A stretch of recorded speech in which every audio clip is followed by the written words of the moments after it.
Ladies of Victory, you know who it is. It is Khadijah Davenport, your CEO and founder, and welcome to our Monday night book chat. We're not chatting about this book. We're chatting about The Year of Yes by Shonda Rhimes. Yes, we are. And we are getting ready to get started. So are you guys ready to go? Hello? Hello, love? Hello? I need some response back. Hello, love.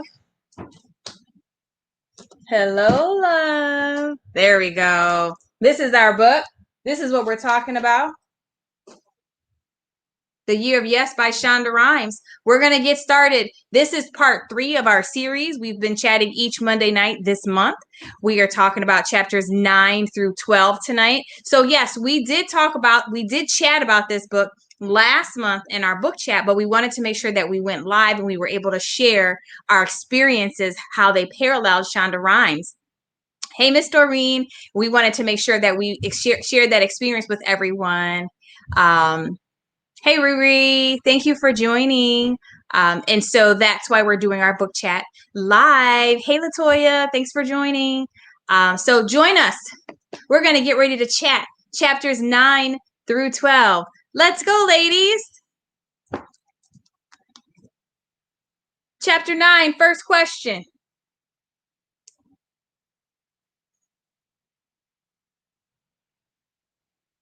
Do you have a harder time saying yes or saying no? Ooh, that's a good question. Who wants to answer that question for us tonight? The first question is, do you have a harder time saying yes or saying no? Well, for me, it just depends on the situation. I'm not 100% sure what is harder for me, if it's harder to say yes or say no. I think it depends on the situation, and it depends on the scenario, and it depends on the person. I think for some people it's a lot easier for us to say no to, and for some people it's a lot easier for us to say yes to. And sometimes the people we say yes to, we should be saying no, and the people we say no to, we should be saying yes. Can anybody else relate? Miss Doreen says saying no. Saying no? Why? Easy to say. Lady Love says it's easy for me to say yes than no. Okay. Anyone else? Depending on situation and person. Yep. Absolutely. I think it is. It definitely depends on the situation and the person. For sure. And how easy it is for us to say yes or how easy it is for us to say no, depending on the person. Depends on the person asking me. Absolutely. Absolutely. Saying no, Sandra, is harder for you? Okay. Anyone else? I'm going to put this out there. For me,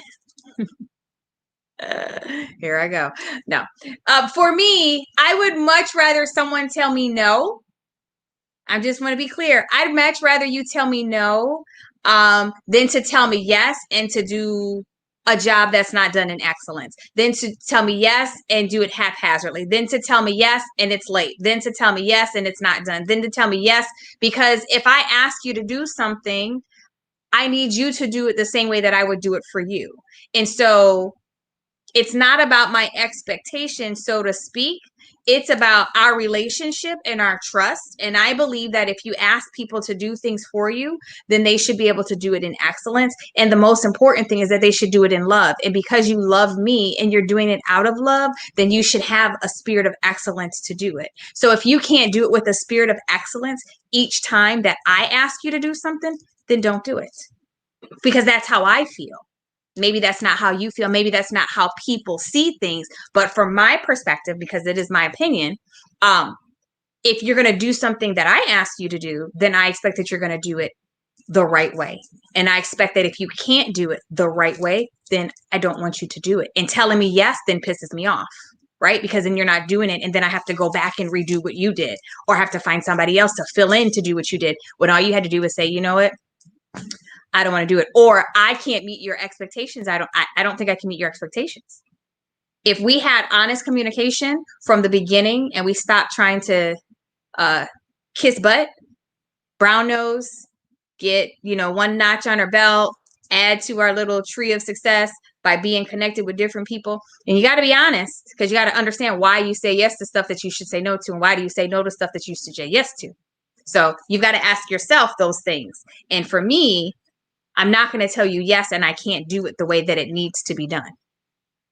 I may say, hold on, give me some time, let me see. But I'm not just going to say, nope, I can't do it because I don't know how to do it. I'll find a way, or I'll find a resource. And I think we have to be cognizant of those answers that we give people, especially people that we care about and that love us, that maybe see things in us that we don't see in ourselves, that maybe challenge and push you out of your comfort zone.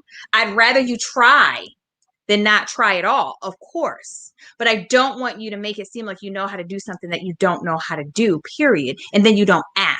This is my problem. When you don't ask for clarity and you don't seek understanding about a task that was given to you and you sabotage that. You get what I'm saying by that? I need y'all to talk back to me. I need to hear some comments. I can't hear them. I need to read some comments that you type, but you get what I'm saying, right? I hope that makes sense to you guys, because I don't have the interaction like we did on like a Zoom call or even in our chat. So I can only go by what I see on the screen. So please talk back to me in your comments. Talk back to me, talk back to me, talk back to me. So I can understand and know that you guys are on the same page and you understand what I'm saying. Because it is very important. And Shonda talks about that. She said no to something she should have said yes to, and she said yes to things she should have said no to. And so if we recognize these things about ourselves, then we can only continue to move forward and grow and evolve as women, as men, as a human species, as mothers, as wives, as aunties, as uncles, as, you know, any of those titles you put your hats on each day. But you have to be true and honest with yourself. And I challenge you guys, get out of your comfort zone. You know, Minister Brittany indicated in one of her messages, you got to get comfortable being uncomfortable. I believe in you do your best. And some of us have learned not to do our best and give excuses why we can't do our best. Or life hits you and I can't do what I said I was going to do. Life hits you and I'm not going to be able to do this. Life hits you and you throw in the towel, but you talk about faith, and giving it up to God, and I surrender and all these things. And as soon as life hits you, you retreat and back up instead of pushing through and moving forward. Because I believe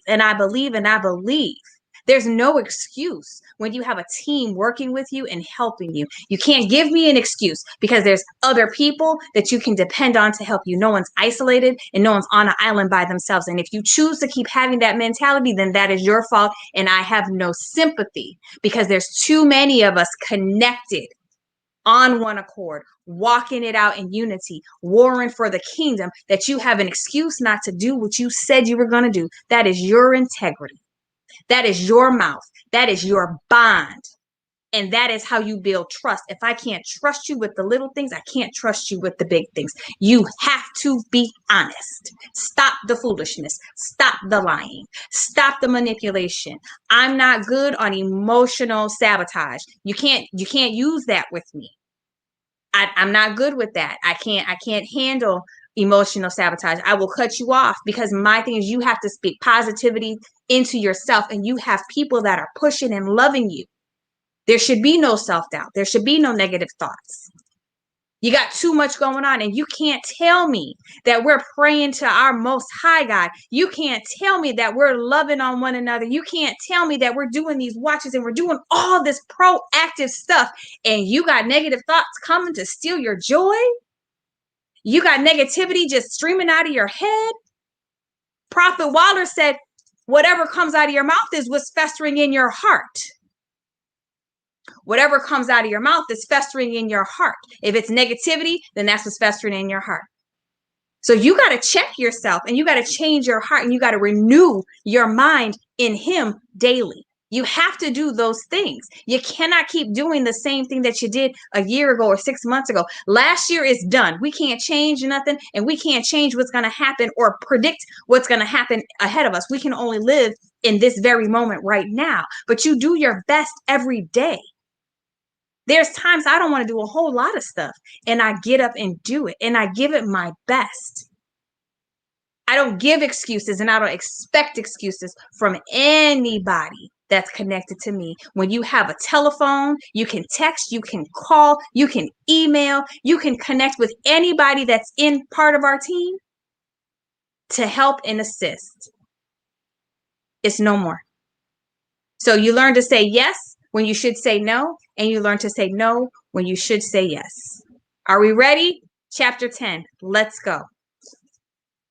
For those of you who are joining us, we are talking about wrong book. See what I mean? The Year of Yes by Shonda Rhimes. We are talking about chapters 9 through 12 today. This is part 3 of our 4-part series that we have had each Monday at 9:00 p.m. Chapter 10. Question: do you acknowledge that you are awesome, and what's your reaction when someone tells you? Oh boy. Do you acknowledge that you are awesome, and what's your reaction when someone tells you? I think it depends on the person, honestly. But I do acknowledge that I am awesome, and I like to spread my awesomeness amongst everyone that I'm connected to. That's how I feel. Now, to you, your awesome may be different than my awesome, but I love my awesomeness. I love it. I love it. I love it. And I want everyone connected to recognize their own awesomeness. And when other people tell me that I'm awesome, it makes me feel good. It makes me feel like I've done something that I'm supposed to do. And if I can touch one person with my awesomeness, then I've done my job and I've fulfilled my purpose. Yes, I know that I'm awesome in my way. When someone tells me that I'm awesome, that makes me happy and good about it. Absolutely. I'm glad that makes you feel good about yourself. And even if people don't tell me that I'm awesome, I feel it about myself. So I do what I can. Anybody else? Do you acknowledge that you are awesome, and what's your reaction when someone tells you? That's a good question. I think it's hard sometimes for women to take compliments. I know there's been times where, I've said something to somebody and I'm like, oh, girl, that's a cute hairstyle. Well, I got this from a beauty supply. Okay, you didn't have to say that. Just say thank you. They minimize their awesomeness. They minimize their beauty. They minimize their uniqueness. Just accept it and roll with it. Girl, your hair looks good. Thank you. Thank you. Thank you very much. I appreciate that. I did a little bit of extra today. Just accept it. And we're so negative as a culture that we don't know how to accept compliments, or we think that we shouldn't give people compliments. If you see a woman and she looks good, tell her. She have a nice outfit on, tell her. Her hair is cute, tell her. Don't say your weave is cute. Say your hair is cute, right? Your outfit is cute. Don't say, oh, I saw that same outfit at Target. That's just shade. Quit throwing shade. I appreciate others seeing my awesomeness because I have second guessed myself often. Absolutely. Absolutely. We all have second guessed ourselves at some point in time, but there's a point in time where you have to stand strong in your purpose, and you have to stand strong in who you are and who your purpose to be in God. And he didn't call you because you were perfect. He didn't call you because you were flawless. He didn't call you because you were 5'10" and 110 pounds. Now that's a real skinny, tall person. He didn't call you because you were 5'10" and 300 pounds. He didn't call you for any of those specific characteristics that we define ourselves by. He called you to fulfill his purpose, and through you is where he's going to get the glory. So you've got to be the best you that you can be every day. That means you have to watch what you say, you have to watch what you do, you have to watch who you're around, right? You have to do those things because that company attracts you. You are attracted to different people, and it's based on your inner person. That's exactly. I didn't see that last comment. Oh, okay. Sorry. You have to watch who you're around. You have to watch who you give your energy to. You have to watch who you allow in your circle, who you allow in your space. You have to watch that. And you second guess yourself, I believe, at times because of the people that you associate with and other people around you, our families, friends, all of that. We definitely have to be careful of that because they can keep you from being who you are ordained to be, right? And so that's very, very, very, very important that you recognize that and you walk in your awesomeness. Everybody's awesome. Isn't that the Lego song? Everybody's awesome. Yeah, I don't know what I'm talking about. Okay, well, Everything is awesome. Like that's the Lego song. I had to do it. It's in my head. I had to get it out. Sorry. But my point is that you second guess who you are based on your company as well. Because if I'm around a bunch of boss ladies, I'm not going to second guess myself. We rolling together. But if I'm around a bunch of no good heathens, guess what? I'm gonna start thinking, even if I'm a boss, if I hang around with people that aren't at my standard or where I'm supposed to be, then I'm going to start thinking like that. It's your mentality. When you raise your mentality, you elevate what you think, and you renew your mind daily like you're supposed to, you won't allow yourself. It's not belittling anybody. It's not thinking anybody else is less than you. It's having a standard. You can't be around me cussing and fussing and all that all the time. That's ratchet and it's unnecessary. You can't be around me and you just hustling people and doing this. You can't be around me. I don't do it, and I don't expect you to do it. Now, I do understand people have their days and their moments. Have your moment and get out of it. You can't be around me if you're depressed and upset and sad and all that. You can't be around me if you're super hyper and anxious. You can't be around me. You have to be peaceable. Now, if you hang out with people that are like that, that's on you. But you have to understand who you are. And when you understand the greatness of God inside of you, oh, sweet baby Jesus, woo! You will, I guarantee you, you will start acting and walking in your awesomeness, in your purpose, fulfilling your call, whatever it may be. You have to know that inside of you. God does not make mistakes. We do. We certainly do. But he doesn't. And as soon as you align up where you're supposed to be, he didn't ask you to be perfect. He didn't ask you to be perfect. He didn't ask you to be perfect. That's not what he called you to do. He didn't call you because you were perfect. He called you for his purpose. To walk in his purpose, on purpose, for his purpose. That's what he called you to do. And when you step up to the plate to do that, oh boy, those darts, those arrows, the bricks, the bullets, everything you can think of is going to come shooting at you. And do you stop because it hurts? Do you stop because you get hit? Do you stop? No, you keep going and you keep believing God and you keep renewing your mind and you keep asking God to continue to give you strength in him so that you can keep going, because baby, those darts are coming. Those shots are coming at you, and you got to learn to dip and dodge them, right? So you don't get hit left and right. And then you have people around you that are supposed to be your shield and protection, but you can't have a shield of protection, right? If you remove yourself from behind the protection. I said it. You can't do it. Your protection is there. You move yourself from being protected because you want to do what you want to do, how you want to do it, and when you want to do it.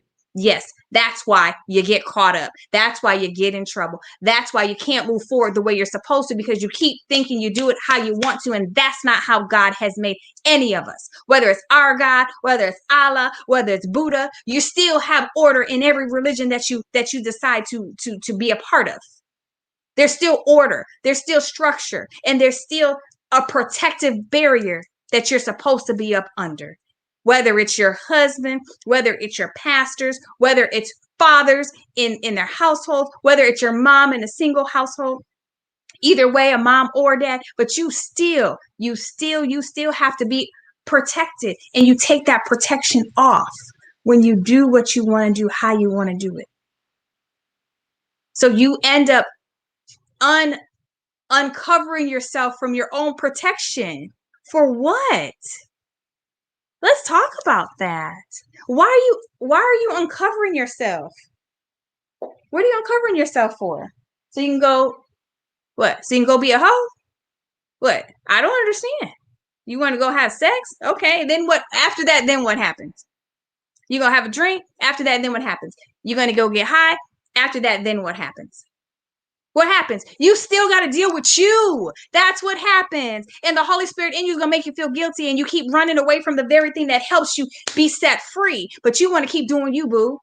Keep doing it. And you're going to keep having the same cycles in your life until you change your behavior. It's inevitable. It's statistically proven. I don't care how much church you've been to. If you don't learn to change those nasty negative behaviors, you're going to keep doing the same thing. You're going to be able to shout hallelujah and speak in tongues and still be a hot mess. Next question. Chapter 11. Have you ever experienced a difficult time in your life? Oh, yeah. I'd like to hear people talk about this question. Have you ever experienced a difficult time in your life? Absolutely. March 9th, 2020. When I came to Florida and I didn't leave. And it started off as a wonderful servitude unto a friend that ended up being a complete change in my life.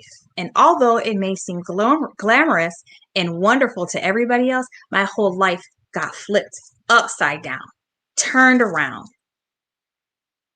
just like that, because of this virus called Corona, COVID-19. Maybe some of you guys didn't have the same experience. But guess what? Like April just said, nothing in my life is easy. Nothing. And so you have to make efforts to do things in your life to make it better, but it's not easy. It could look wonderful. You could have, overflow and abundance in your bank accounts. You can have whatever, nice cars, houses, all of that wonderful stuff. That doesn't make it easier.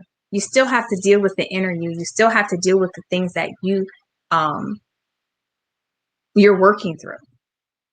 You still have to. And if you don't deal with this and this and this and this and this and this, if you don't deal with it, you will always be a cycling hot mess.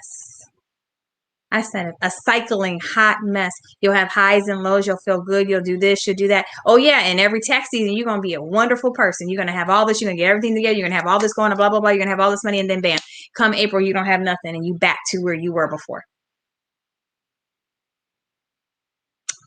Have to be honest.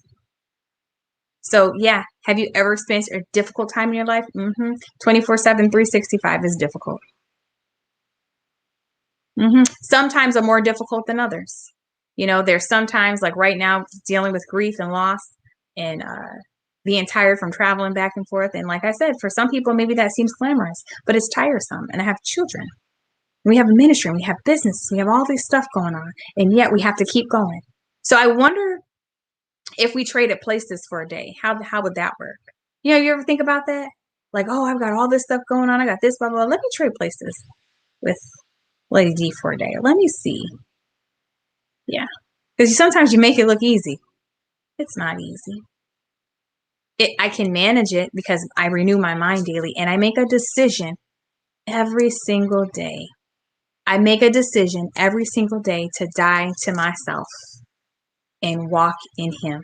I make a decision. There are some days where my flesh is hot and I'm going to give it to you. But at the end of the day, it's out of love. It's not because I just want to be dogmatic and get you upset. It's because I love you enough to correct you and I want you to be better. And when you know better, you do better, according to Maya Angelou. When you know better, you do better. And that's the expectation. And that's the only expectation that I have. Anybody else want to answer that question? Have you ever experienced a difficult time in your life? Let's go to the last chapter, chapter 12, because we're not going to stay on here, for longer than we're supposed to. We're going to get to the point.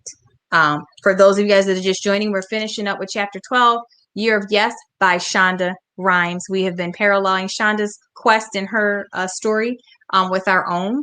And today we're finishing chapters 9 through 12, and we're finishing up with this last question from chapter 12 right now. Have you ever felt alone? Yes. Woo. Yes. I'm answering the question for myself. Yes, I have felt alone. I have felt alone when you've helped people and loved people and they've backstabbed you and they've hurt you and they think that it's okay and they expect you to have grace and mercy with them. And then it's not extended the same. They talk about you. They lie on you. They lie about you. We all have experienced that, I'm so sure. And there's a lot of times where I was just like, I don't like anybody, not even my own husband, because you part of the problem. Yeah, I said it. My kids. I've said it. They don't understand the sacrifices that you make. They don't understand, how tired you may be, all the stuff you're doing for them, for other people, for work, for whatever. So yeah, there's times when you feel alone, but that's why we ask for the comforter to come and comfort us, the Holy Ghost. He comforts us. We ask, we open our mouths. I don't dwell in feeling alone because I know that my Father has me and he's going to always be by my side. And so when I can't depend on not one other soul, not another person, not someone calling, texting, seeing how I'm doing, I know I can go and I can pray to Abba Father. And I know he comforts me. He sends his sweet Holy Spirit to comfort me during my times of loneliness, during my times of weakness. And that strength in him can't nobody give me. And so I know I'm never alone with God, but I do have moments, but I know who to go to. And it's not a human being.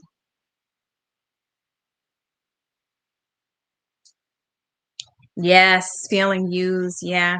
But that all ties into saying yes or saying no.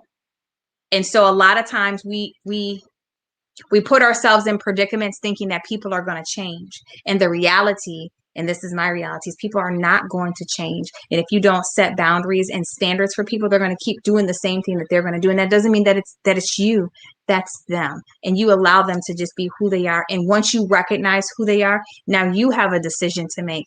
Are you going to allow them to continue to be in your life this way? Or are you going to let go? And in this season, it's time for me to let go because you have to reciprocate my love. You have to reciprocate my energy. And if you can't do that, then I'm not putting forth the effort. And that is okay. It don't matter who it is, your mama, your daddy, your granny, your sister, your cousin, your auntie, don't matter who it is. You have the right to reserve and preserve your energy. What's my have with moving people out the way? Very good. Thank you, April, for that. Yeah. You shouldn't have to go through every year. I'm cutting off this friend. I'm cutting off that friend. You shouldn't have to go through that every single year. You know, I understand, but you have to have a standard within you of how you're going to be respected. And some of the people, and most of the time, it's the people that are the closest to you, Doreen, that don't appreciate you, that use you and abuse it, and they have a sense of entitlement that you are supposed to do. Well, sweet baby Jesus, no, I'm not, and no, I'm not going to, not anymore, because you have the right to live your life to the fullest. And that is Bible. Yes, yes, yes. Anybody else? Well, I want to take this time to let you know that I thank you guys for being a part. If you would like to join us for any personal counseling or coaching, you can reach us at LegacyLifeChangers.com 601-299-9960. You can text me personally to set up a coaching session.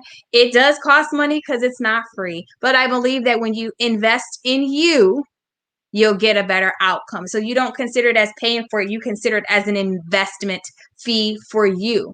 We're available usually Monday through Friday, sometimes on the weekends as well. But make sure you call and set up an appointment to get started if that's what you'd like to do. Because I believe when you change your cycles, you change your life at LegacyLifeChangers.com. Well, this is the last of our questions for today. This is the book that we've been reading, The Year of Yes by Shonda Rhimes. We will be joining you next Monday for part 4 of our 4-part series. That'll be the conclusion of this book. And please, what are we going to do next month? Well, I brought up the book twice, not intentionally, but maybe it was subconsciously.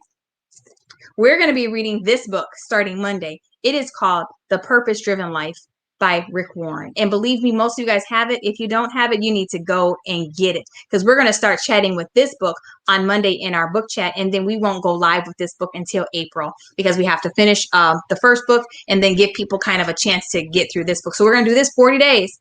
We're going to do this for 40 days because there's purpose in each of your lives. And we want to find that. We want you to walk in it. We want you to walk on purpose, in your purpose, for purpose. You hear that? So I thank you for joining us. Are there any last minute questions or comments? I don't see anything. It is 9:32. I believe we start and we end on time. So thank you. Have a wonderful night. We'll hope to see you here next Monday at 9 p.m. And remember, let everything you do be done in love. Peace, y'all. Take care. Good night. Bye-bye.